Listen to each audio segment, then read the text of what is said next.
बोल रही है। कौन? हाँ जय श्री राम। मैं आपका मनोज पांडे। मैं बिहार से हूँ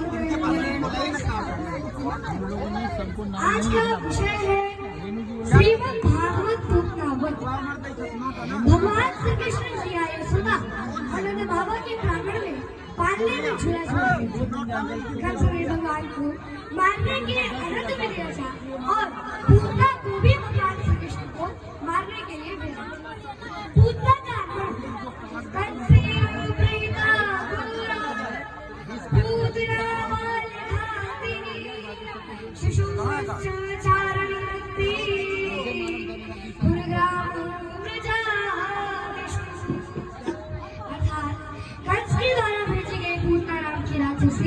जो छोटे छोटे बच्चों को मारती हुई नगर में प्रवेश कर गई, फिर मायावी रूप से सुंदर स्त्री बनकर गोकुल नगर में प्रवेश कर जाती है।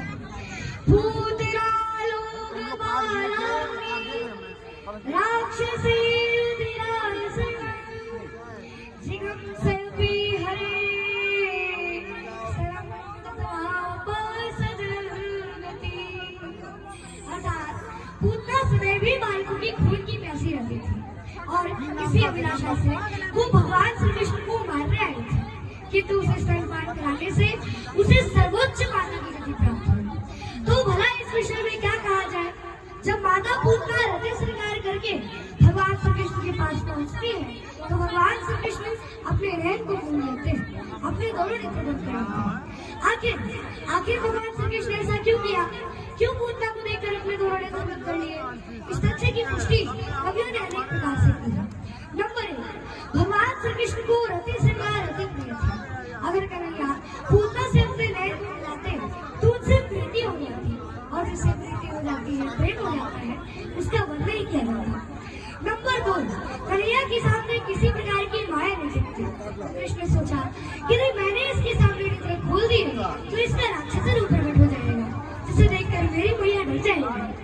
नंबर 3, प्रभु ने सोचा कि मेरी प्राप्ति तो किसी साधन के बिना नहीं हो सकती, इसने इस जन्म में तो नहीं बल्कि पूर्व जन्म में जरूर कुछ साधन किए होंगे, इसीलिए उसे देखने के लिए कन्हैया ने नेत्र बंद कर दिया कि प्रभु आप आइए। कन्हैया ने नेत्र बंद कर दिया। नंबर 4, कन्हैया ने सोचा कि मैं तो गोकुल में माखन मिश्री खाने आया था, परंतु आज तो छठवें दिन ही विष पीने का अवसर आ गया और विष पीने का अभ्यास मेरा नहीं बल्कि भगवान शिव का है, इसलिए भगवान शिव का ध्यान करने के लिए कन्हैया ने नेत्र बंद कर दिया कि प्रभु आप आइए और विष पी लीजिए, बाद में कुछ।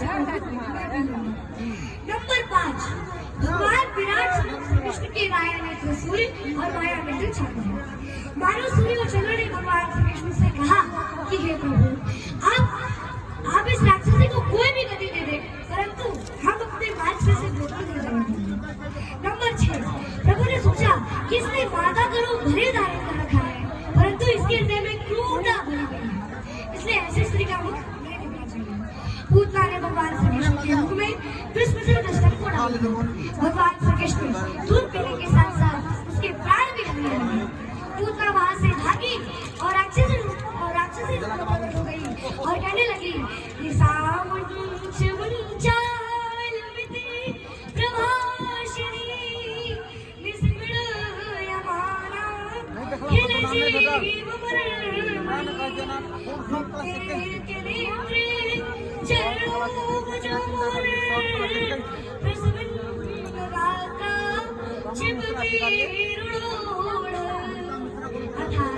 बाल संहिता में ऐसा उपाख्यान आता है कि जब बालकों को पूतना नाम का ग्रह लग जाता है तो बालकों मुर्च पूतने तो इस पुत्र से झाड़ा लगा जाता है, परंतु पूतना कोई बालक होता है, इसलिए वह कहती है कि मुर्च कन्हैया छोड़ दो। कन्हैया ने कहा कि मौसी, हम जिसे पकड़ते उसे छोड़ते नहीं है। इस प्रकार पूतना मृत्यु गति को प्राप्त हुआ। पूतना का शरीर बहुत बड़ा था, जहाँ उसकी हल्की गिरी वह अलीगढ़ हो गया, जहाँ उसका गला गिरा वह हाथरस हो गया, जहाँ उसका हाथ गिरा वह हाथरस हो गया। फिर भगवान श्री कृष्ण ने माता पूतना से क्षमा याचना की कि हे माता,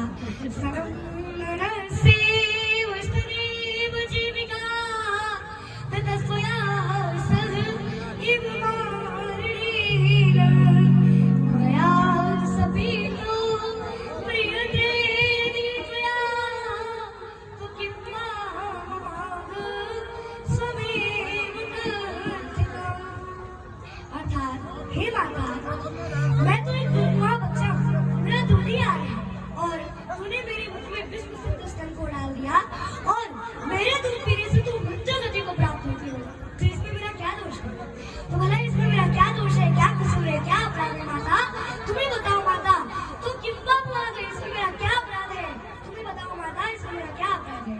और इतना ही नहीं, बल्कि भगवान श्री कृष्ण ने माता भूतनाथ को धात्रोचिताम गति मिले हुए माता की गति प्रदान कर दी कि अहो बकीयम स्तनकालकूटम जिघ्रांसयापा ययत विषादभिः लेवे गतिमुग्धा त्रिचितां ततोऽन्यं किं वा दयालुं शरणं व्रजेम। अहो बकीयम, भला बकासुर की महत्ता ने जिघ्रांस से भरी ऋषावश स्तन काल कूटे अपने स्तन में काल कूट से हर लगाकर श्री कृष्ण मुखी अपाय तत् श्री कृष्ण के मुख में डाल दिया। अभी असाध्वी दुष्टा, फिर भी उस साध्वी दुष्टा को भगवान श्री कृष्ण ने धात्रोचिताम गति मिले हुए माता की गति प्रदान कर दी। तो किम वा दयालुं शरणं व्रजेम, कैसे दयालु को छोड़कर हम किसी और की शरण में क्यों जाए? पर बोले वृंदावन बिहारी लाल की जय। जोरदार तालियां बच्चे कीजिए, बहुत साधुवाद, धन्यवाद। ये पात्र है बालक। देखो आपके बच्चों को भी ऐसा प्रगल्भ बनाइए। आजकल बच्चे अर्थव्यर्थ की चीजें पढ़ते हैं, तो इससे अच्छा है ये पढ़े। हाँ, लेकिन अभिनव अरोड़ा मत बनिए। सब लोगों से विनम्र निवेदन है कि अभिनव अरोड़ा बनने का यत्न प्रयत्न करे। नौटंकी वाली भक्ति अलग होती है और भाव वाली भक्ति अलग होती है। ये बच्चे जब श्लोक पढ़ते हैं, भजन करते हैं, चिंतन करते हैं, पढ़ाई भी करें, अध्ययन भी करें, और ये जो गायन कर रहे हैं, इस गायन को निरंतर जारी रखें बच्चे। जो साधना के लिए हो, पता चला कि प्रचार प्रसार के लिए, एडवर्टाइजमेंट के लिए अगर हम लोग भगवत भक्ति करें तो उसका कोई भाव उत्पन्न नहीं हो पाता। पहले सेवा करो और फिर मेवा के पीछे दौड़ने का यत्न प्रयत्न तुम्हें करने की जरूरत नहीं है। सेवा करोगे तो अपने आप मेवा जो है वो मिलना शुरू हो जाता है। सेवा जब जब करते हैं हम लोग, तो भगवान की बड़ी कृपा जो है, ऐसे बालक के ऊपर कृपा बनी रहे, ऐसी प्रार्थना करो। चलो जय सिया, खूब कृपा करें।